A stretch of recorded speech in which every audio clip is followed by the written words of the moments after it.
Simenon's Maigret, a series of plays based on the novels of Georges Simenon.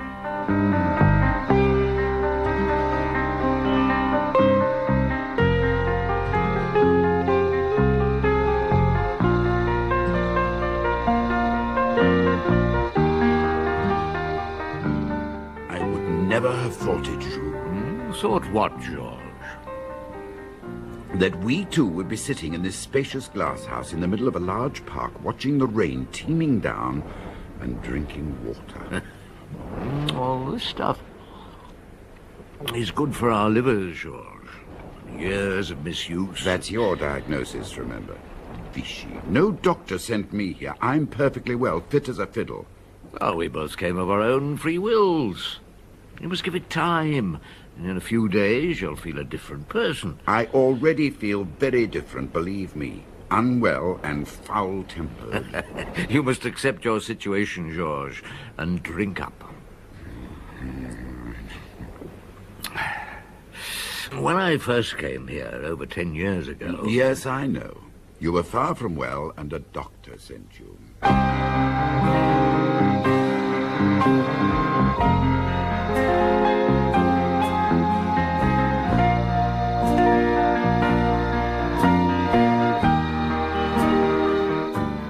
Maurice Denham as Jules Maigret and Michael Gough as Georges Simenon in Maigret Takes the Waters, translated by Eileen Ellenbogen and adapted for radio by Frederick Bradman.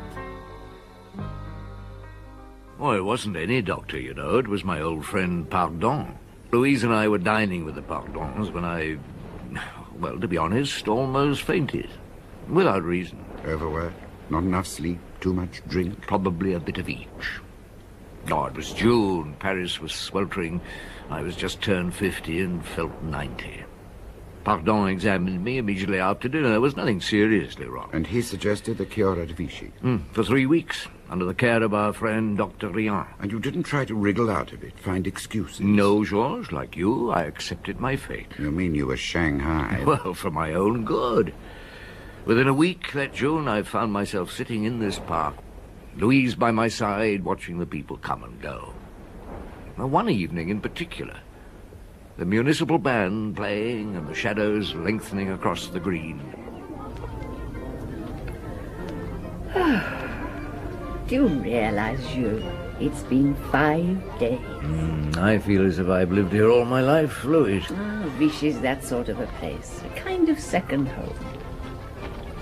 There she is again. A lady in lilac. And she's got her white shawl on, I see. I wonder, is she a widow?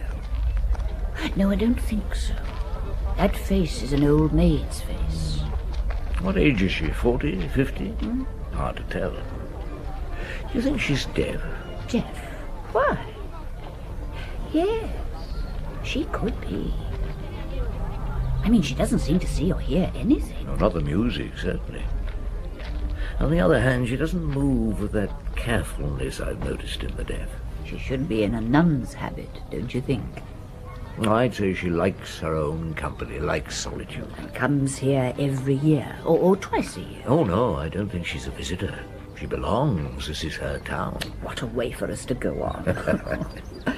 Do you think other people are doing the same about us? Well, so long as nobody recognizes me, I don't mind. Would you like a little stroll? No, I'd sooner sit here and have a pipe. You go if you want to. I'd like to. Just for 5 minutes. All right.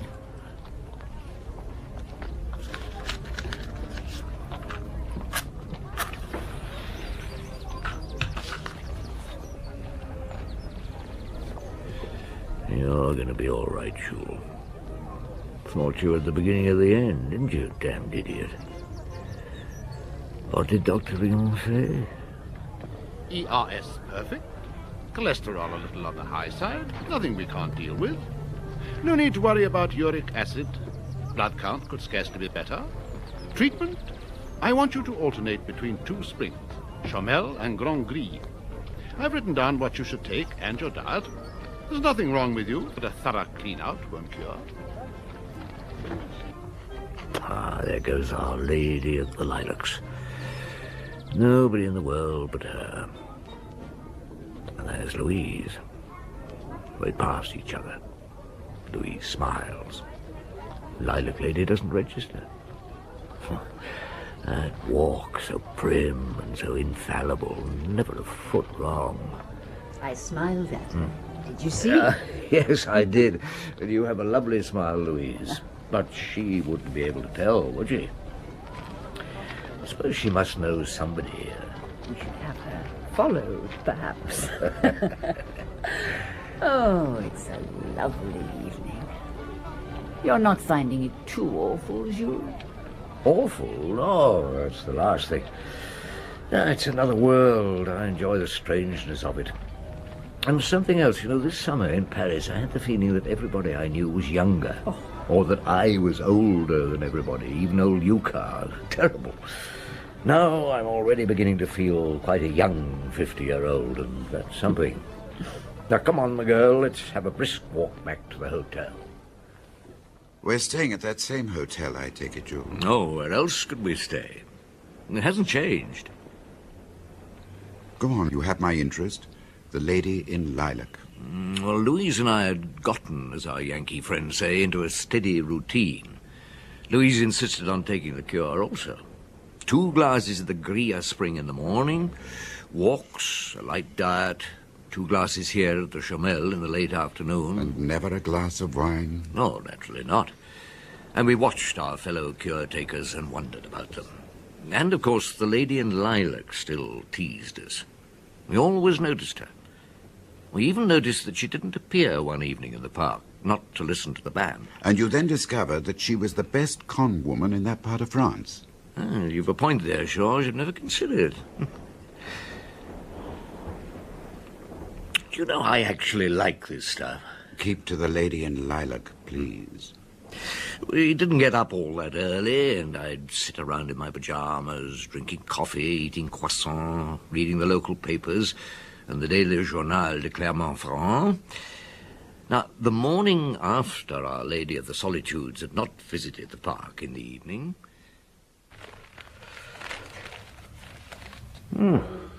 Good grief. I'll be damned. Louise? I'm cleaning her teeth. On the front page, a picture of the Lady in Lilac. Ooh, what's she done, Jules? Allowed herself to be murdered. Murdered? Let me see. She lived near here, the Rue du Bourbonnais. She did live in Vichy, as I thought. Owned her house, let furnished rooms on the first floor. So she was strangled. How horrible. The poor woman. Well, who would do that to her? Was it a sex thing? Oh, they say not. The place was ransacked. Nothing seems to have been taken. There was money and jewels in one drawer. 2 of her lodgers found her yesterday morning in her sitting room. Who's in charge of the case? Oh, how should I know? You mean that you don't want to know? No, it says here something about the super in charge of the Department of Criminal Investigations being one Lecoeur. Probably the Lecoeur who was with me in Paris at one time. Will you be paying him a visit? I never understand, Jules, how you find your way through the back streets to where you want to go. And you don't even know these streets. Well, it's a policeman's sense of direction. Is it really? And you're always complaining that young Lapointe could become lost in his own back garden. Where are we now? The Rue du Bourbonnais. The dead woman's house? Across there. What's it called? Can you see? Just. The irises. There's a milkman trying to deliver the milk. Oh, he had his order, and until it's cancelled. The iris, isn't it? Not the lilacs. A pretty house. Chief Inspector Maigret. Yes? Sir, Divisional Inspector Lecoeur sends his compliments and asks you to join him at the scene of the crime. Ah. Where shall I wait for you, Jules? Well, the usual place at the spring. I won't be long. All right, young man. Lead on. Did you know I was here in Vichy? The Vichy police picked up your name on the hotel registration form, and of course they've seen you around in general with Madame Maigret. I do hope she's well. Oh, she's fine and waiting for me. I'm the one here for the cure. Yes, I guess so, Chief. But I wondered if you'd be interested. It's not a run-of-the-mill murder. Nor is there such a thing. All right, Lecoeur, my old friend, who was she? Hélène Lange, unmarried, 47, born at Massy, near La Rochelle. Mother and father dead, but I've discovered she had a younger sister, Francine Lange. Unmarried, owns a hairdressing establishment in La Rochelle. She's been in Mallorca on holiday. I got hold of her, and she's on her way here. This room, the dead woman's parlour, I take it? Yes, Chief. The photographs are of her. So I see. Only of her. Not a single shot of anybody else. She alone. Yes, I hadn't noticed. It is odd. What do you know about the murder? Well, not very much. The night before last, Hélène Lange had supper alone, 2 boiled eggs, washed up and went out. She was wearing a lilac-coloured dress. And over it a white shawl. Yes, that's so. How do you know, Chief? Oh, my wife and I saw her sitting in the Chamel Park the night before last, about 9:30. She was alone. Well, she was always alone. That sounds as if you knew her. Well, Louise and I had noticed her, the lady in lilac, we called her. Very solitary lady, and I suspect rather out of the ordinary. She had a way of walking as if there wasn't a soul within 10 metres of her. Yeah, but do go on, Lecoeur, it's your case. Well, there's a couple from Grenoble have 1 bedroom on the first floor, the Maleskis. Madame Virvo has the other. She's 60-odd and very self-important, a duchess in disguise. Well, the Maleskis are very nice. They stay here every year for a few weeks. Well, the night of the murder, they were at the cinema, got back about 11:30. Hélène Lange's shutters were closed, as usual, but they noticed that the light was on in her living room. Did they hear anything? Well, Maleski not. His wife thought she heard a murmur of voices, but she's not sure. Well, they went to bed and slept undisturbed. The Dowager Duchess was out playing bridge. She walked home, and she swears that as she came round the corner, she almost bumped into a man hurrying away. Well, he put his hand over his face to avoid being recognised, according to our witness, and was very tall and powerfully built, with a chest like a gorilla. What do you think? Well, she knew about the murder when I spoke to her. She could have a vivid imagination, but no, I don't think she invented the man. Endowed a hurrying home passer-by with a dramatic quality, eh? Still, stranger chances have occurred. And when she arrived at the Irises? Oh, all the lights were out and there wasn't a sound. Madame Virvo went to bed in a state of shock. One doesn't bump into a giant rushing away from the scene of the crime every day, does one, Chief? No. Who found the body? Well, the Maleskis called the police when they found the dead woman's room shut up and not a sound. And they had to break in. The key to the living room door was missing. The other rooms were locked from the inside. They found her in this room. You've read the newspaper reports, I take it? Yes. Strangled. Not touched otherwise. Nothing taken in the house, but everything turned upside down. I wonder what he was looking for. She lived here for long? Yeah, 9 years. She bought the house then. I've been in touch with a lawyer. She paid for the place with cash. A small suitcase of notes. He's never known it happen before or since. Did she have a bank account? No, I mean, not then. Yes, with the Crédit Lyonnais. A young Dissel has just got back from there. Come and tell the chief what you found out, Dissel. Yes, Inspector. Shall I come in? Well, it would save us straining our ears. Yes. She was worth just over 500,000 francs, Chief. She was a rich woman. Rich and single. Tell me, Dissel, did she pay money into her account regularly? Well, Chief, not on a set day. But she paid in a basic 5,000 francs a month, the manager told me. And during the season, when there was money coming in from her lodgers, a few thousand more some months. The 5,000 francs, was that in cash? In cash, Chief. Okay, thank you, Dissel. Thank you, my boy. Yes, always in cash. The postman tells me she received very little post. Nothing, really, except circulars and bills. Thank you, Chief. And the neighbours say she never had a visitor. Oh, they'd know, wouldn't they, in a street like this? Well, the Maleskis have stayed here for a few years now, but as they say, they know nothing of her. They've only ever been in this room, her part of the house, once, for 2 minutes. It adds up. Solitary and secretive, Lecoeur. And who killed such a woman, and why? And who gave her the money? Did she ever leave Vichy? Yes, she did, so it seems, for a day or two at a time each month. Once again, at different times. Do you know how she travelled? No, not for sure. But the couple next door say she was collected by a taxi, so it'll be easy enough to find out. If she went by train, I think it'd be worth your time to find out where she went. And when she got back, did she pay money into the bank? Yes, I'll do that, Chief. Could it be blackmail, do you think? perhaps she was paid to be solitary and silent. Now, I must be on my way. I'm late for my first class as it is. I waited for you to arrive, Jules, before I took my first glass. Didn't seem right without you. After all, it is your cure. It is my cure, but thank heavens it isn't my case. Is it difficult? Probably unsolvable. The sister should help when she arrives. What I ask myself is, why did she come to Vichy? Why not Vichy? Well, why not the town near her home village, La Rochelle?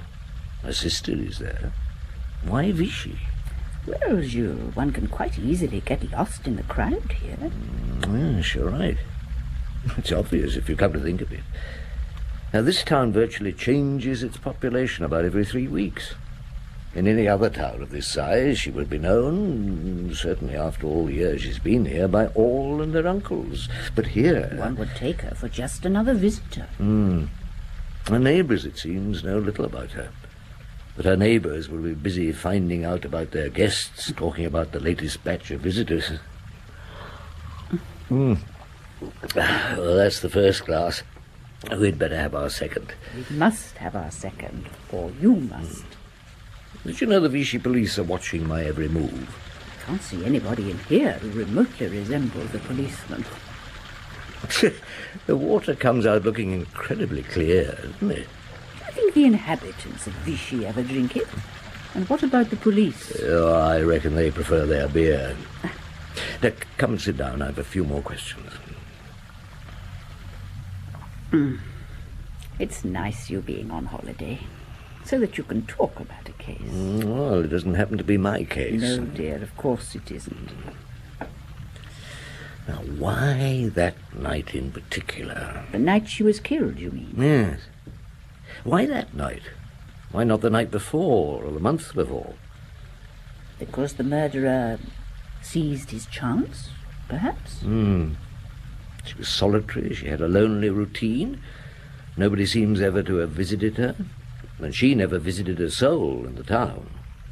So to murder her on any night would, on the face of it, be quite simple. That is, if a local man was the murderer. But what sort of reason would he have for strangling her? And what was he looking for? Why that night in particular? Perhaps it was somebody only in Vichy on that night. A visitor. Good. Let's see it like this. Since we've been here, we've been noticing the same people 2 or 3 times a day, in this place, in the parks, where the band plays, and so on. That's true. Some of them I feel I've known for years by sight. Good. Now, this is our first visit. It'll probably be our last. But, Louise, if we were to come back next year at the same time, we'd probably recognize quite a few faces from this first visit, including the lady in lilac, if she hadn't met her with her death. Well, that's true, too, Jules. What are you trying to say? That there's somebody else in Vichy for the first time, like ourselves, going through the same routine, going to the same places. And like us, he must have seen Helene Lange once or twice. And he recognized her, you mean? He hadn't seen her for years.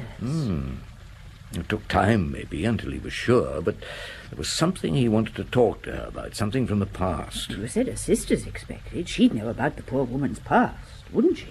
Some of it, anyway. Of course, one can narrow down the suspects in Vichy at this time to a few hundred. Can one? I'm not going to guess, Jules. Well, according to the official brochure, people pour in for the cure at the rate of 30,000 a month at this time of the year. And about a third of them are here for the first time. 10,000. And Jules, of that 10,000, there must be over half that are women. Could a woman have strangled her? No, it was a strong man. Right, 5,000 men. Now, I'd say, from what I've seen these last days, that at least 75% of the men here are too old or too feeble or too sick to strangle a sparrow. So that leaves us with... 1,250. Well, that's still an awful lot, Jules. I'll tell poor Lecoeur. 1,250 suspects. So all he has to do is to eliminate those with foolproof alibis, and the rest is easy. Oh, he's probably thinking the same way himself. The sister may help, but not if she's like the dead woman, that's for sure. Well, yeah. Have you drunk up? Yes. Time for our walk back to the hotel. A light lunch, and you will have your afternoon nap. Oh, I don't actually sleep, you know. I only relax and doze a bit.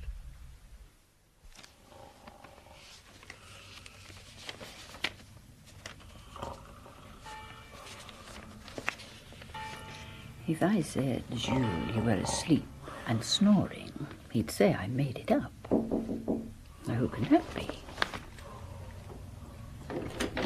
Yes. Ah, Madame Maigret, I'm Inspector Lecoeur. Is, Yes. See for yourself. I was passing. I need advice. I'm sorry, I'll come back. I think it would be as well. He is here to rest, monsieur. What's going on? Inspector Lecoeur has called Jules, but he'll come back later. I was just passing the hotel, Chief. Oh, well, do come in. Do shut the door, Louise. What's happened? Do have a chair, Inspector. Fell sound asleep. Got a problem, have you? Well, in a way, yes, or rather, it could be a problem. You found the murderer, and it's turned out to be the mayor. If you knew our mayor, I'd happily arrest him. No, it's the sister, Francine Lange. She's here, and she's identified the body, and now I'm on my way to talk to her. You see, she's quite a handful. Is she like her dead sister? Doesn't open her mouth? Well, with Madame Maigret here, it's hard for me to speak my mind. Oh, monsieur, my husband and I have discussed every single type of human being at one time or another. I'm immune to shock. Thank you, madame. Well, she's as unlike her sister as a woman can be. I suppose she must be 40, but she looks younger. She's blonde and with one hell of a figure. And she's wearing a sort of see-through dress, and she's not wearing a bra. She's not married. She told me she knew too much about my sex to marry any of us. I take it you're sure she is the sister. Oh, yes, quite sure. You see, I thought, Chief, that with you in the room, life would be easier. I mean, she's decided that she can treat me as she treats all her men, I imagine. And you think she's likely to treat me differently? Well, I think you'd know how to treat her differently. You are Maigret from Paris. There, you see, Louise, the reputation I have with the ladies. And those who are not ladies also. Well, to the non-lady then, Lecoeur. Louise, I'll see you at the park at 5 o'clock. If you're through with Francine by 5. I've never been in my sister's house, you know. Yes, so you were saying, mademoiselle. And this is where she didn't entertain the gentleman friends she didn't have. The old maid's parlour. She entertained one gentleman recently, mademoiselle. One too many. Do you think I killed my sister? She was brutally strangled, although she fought hard against her attacker. Yes, she would. Have you any idea? We've no idea who it was, no idea why it happened. Will you tell us what you know about your sister? When did you last see her, for instance? 6 years ago. She came to La Rochelle, turned up out of the blue. Now tell me what you know of your sister's background, Francine, as a young woman. She went to Secretarial College in La Rochelle, then she worked there. Then when she was about 23, she went to Paris and worked as a secretary. I followed her there a few years later. Do you remember where she lived in Paris? Oh, yes, well. She had a very nice flat in the Rue Notre Dame de Lorette. She must have been earning well. Or somebody was paying for it. If they were, they weren't getting value for their money. I've liked men. I still do. Elaine, never. I don't think there was ever a man in her life. And yet I take it you got on well enough. When we saw each other, yes. I turned to her once, and she was a real sister that time. You were in trouble in Paris?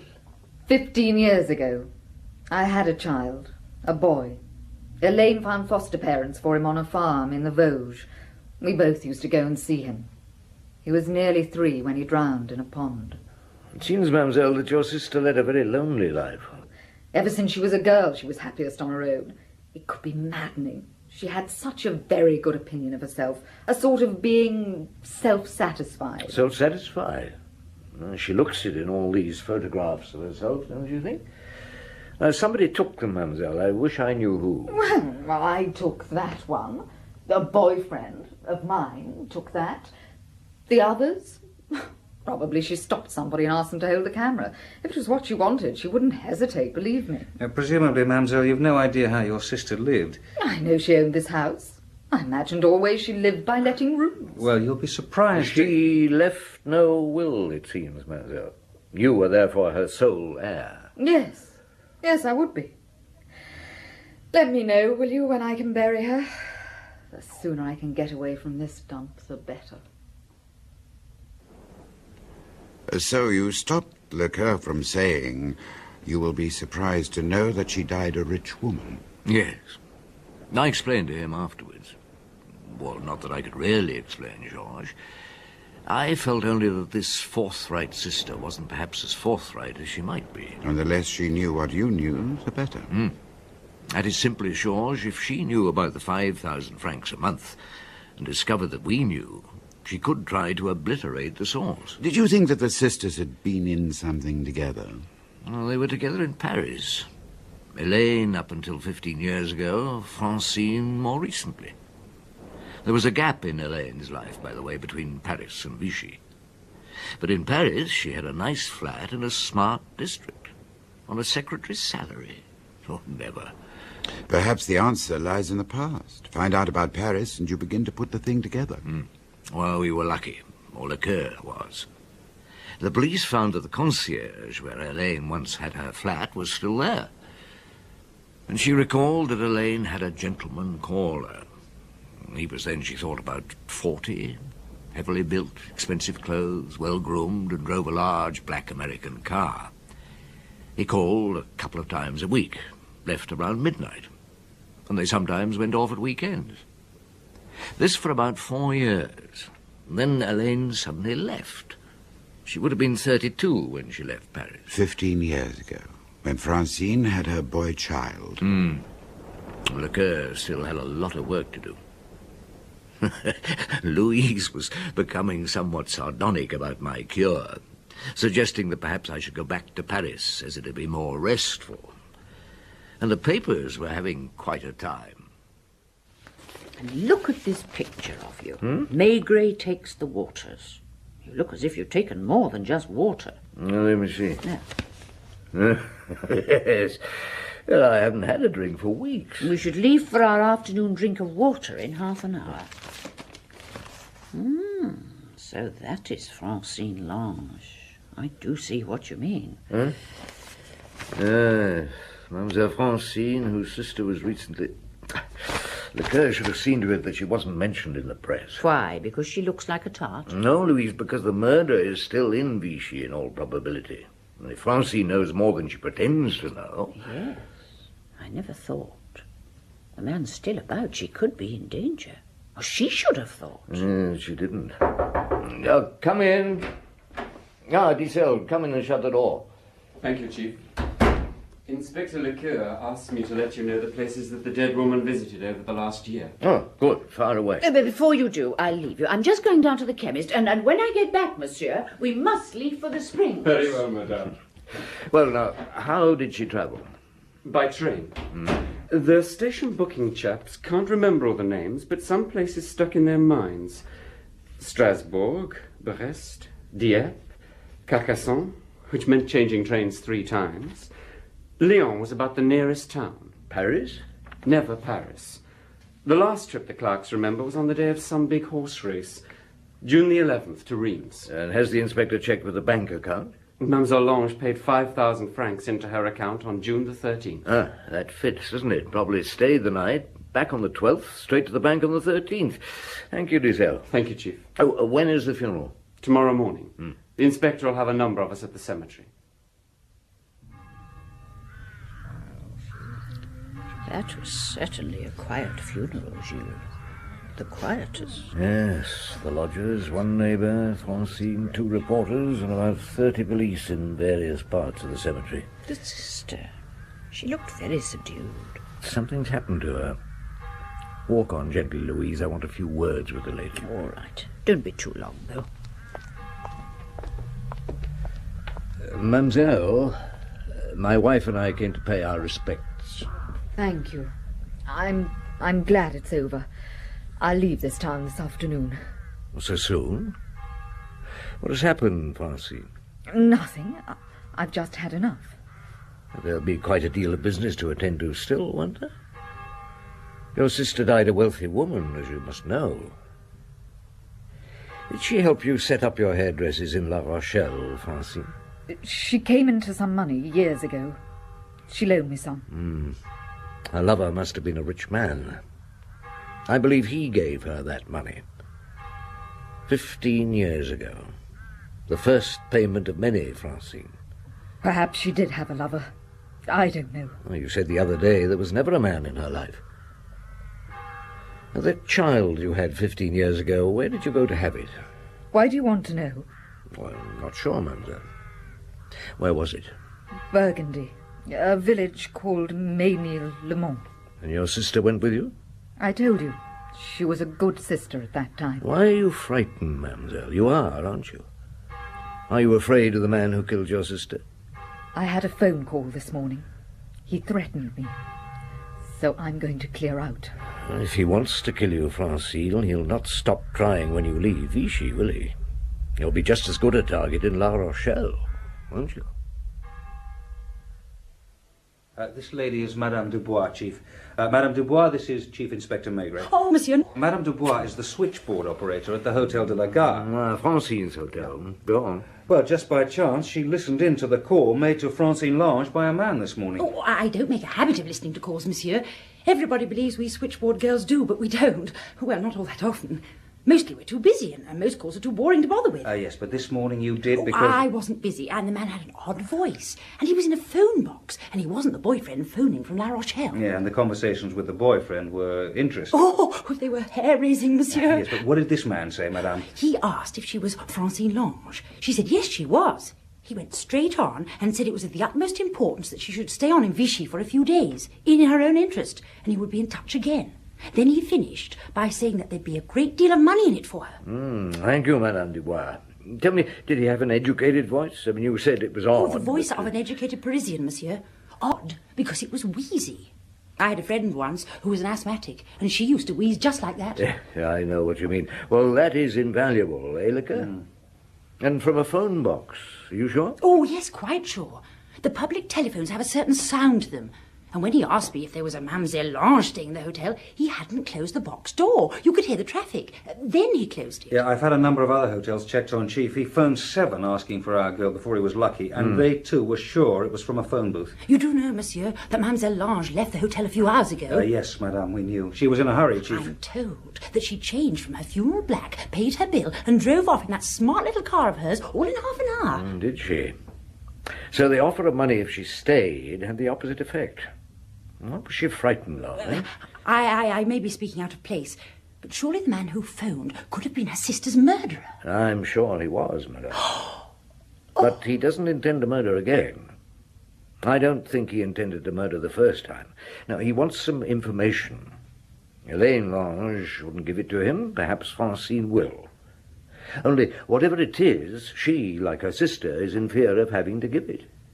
Do you follow me, Liquor? Yes, I think so, Chief. I wish I did. What sort of information does a man want so badly he'll kill for it? Well, kill a woman for it. That is of the utmost importance, madame.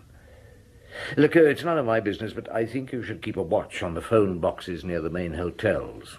You know what to look for, and he'll phone again. Now, I must have my last 2 glasses of the waters. Thank you, madame. It's been a pleasure meeting. Oh. You're looking round, Jules, as if you expect the lady in lilac to reappear. It makes me shiver. I'm sorry. I'm not sure what I'm looking for. I swear this water tastes more bitter this evening. It's the mood you're in. He must have an overriding obsession.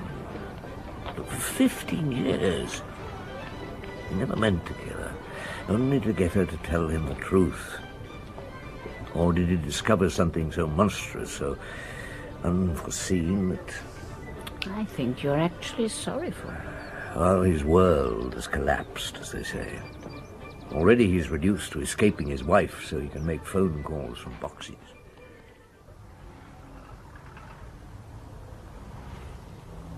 Hello? Here's somebody leaving the hotel. Big chap. Expensive suit. In a hurry. Heading straight for the phone box across the road. Better radio in. Dussel here. Suspect in phone box in the Rue de Gaulle. Watching. Damn it, I think he's spotted me.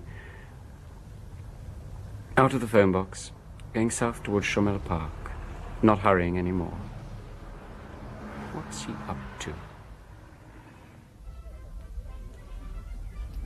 You think he's with his wife? Well, he can't phone from his hotel. How did he get away the night he visited Elaine? What was out of the opera house, you know? I think it was Tosca. Women like Tosca, I'm told, more so than men. You could be right. But what sort of a man could love Elaine Lange? Jules, there's a man over there, standing watching us. So I see. The person I was looking out for, Louise, without realizing. Good evening, monsieur. Can I help you? Good evening, Monsieur Maigret. Madame Maigret. Monsieur. I am Louis Pellardeau. Do you mind if I sit? No, please, Monsieur Pellardeau. As you can hear, I'm sure, I suffer from asthma. And I was hurrying earlier, but then I gave the policeman following me time to catch up. It's that young sergeant, Jules. Dussel, isn't it? Oh, over there, I see. He won't interfere unless I call him. Well, monsieur, you have something to tell me. I hoped you'd be here. I have seen you in here in the evening, as I also saw Elaine Lange here one evening. We called her the Lady in Lilac. Good name for her. I hadn't seen her for 15 years.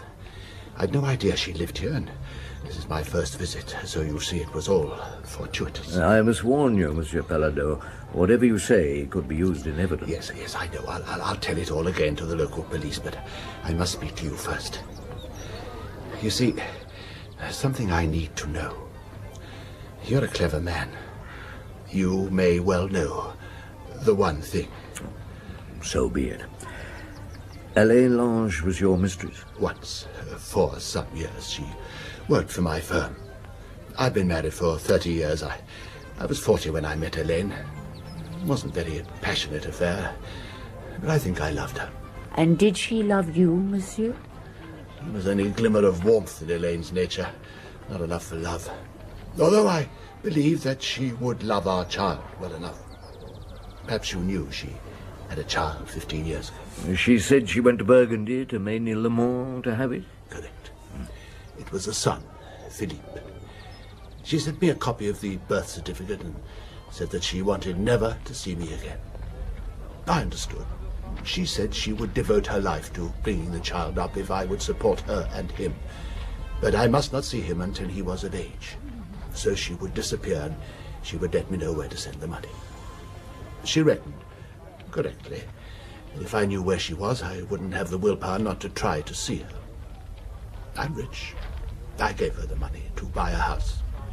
I gave her money also for her younger sister's education in a Swiss convent. Elaine was devoted to the upbringing of this sister. If you'd met Francine Lange, as you wanted to, you'd have found her an unusual product of such an education. Sir, that was a lie also. I knew nothing about my son. She only ever wrote to tell me where to send the money each month. I saw her in this park. I wasn't sure it was her at first, but the second time, yes. I followed her back to her house. She never noticed me. I don't think she noticed anybody. I had to see her. That Monday, my wife went to the opera at Tosca. I wheeze louder than the singer, so I don't visit the opera house. I found Elaine in this park. I followed her back, introduced myself. I don't think she recognized me. I forced my way in and asked her about the boy. She was very calm. She told me many things about him. I asked to see a photograph. She refused. I suddenly ceased to believe her. That room, there wasn't a sign of anybody in it, ever, but Elaine. I asked to know where the boy was. She sat there and said nothing.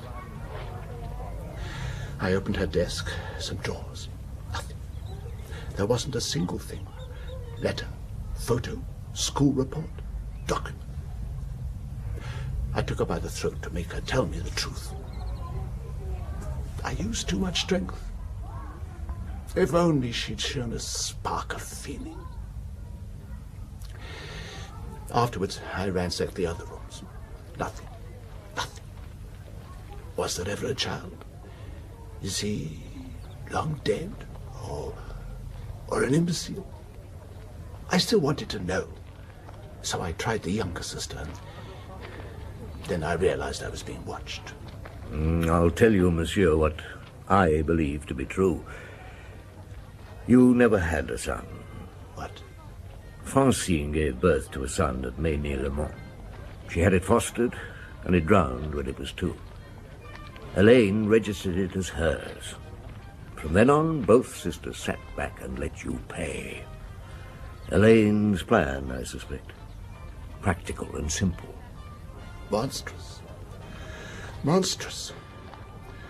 For 15 years, I believed I had a son. He was quite right. It was monstrous. Ah, here's Louise. Come to see that we're drinking our medicine. Have you both finished? Jules? Georges? No, sit down, my dear. I haven't finished my drink or my story quite. Which story, Jules? When I last came here to take the waters. Oh, that. Those 2 terrible women. That poor man believing he had a son. It was in this park, wasn't it, Jules? Yes, just over there.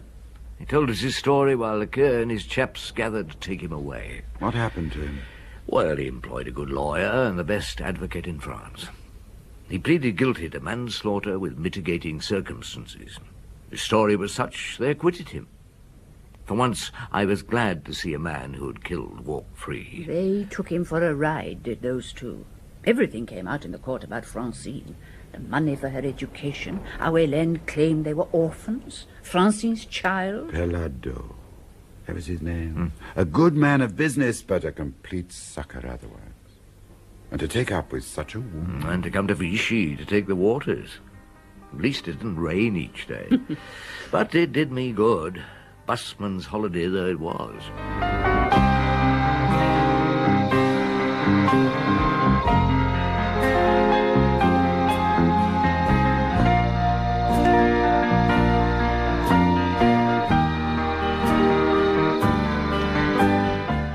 In Maigret Takes the Waters by Georges Simenon, translated by Eileen Ellenbogen and adapted for radio by Frederick Bradnam, Maigret was played by Maurice Denham and Simenon by Michael Gough. Louise Maigret, Irene Sutcliffe, Inspector Lecoeur, Rod Beecham, Sergeant Dissel, Malcolm Edwards, Louis Pellardeau, Richard Caldicott, Francine Lange, Diana Eden, and Madame Dubois, Shirley Dixon. The play was produced and directed by Christopher Venning.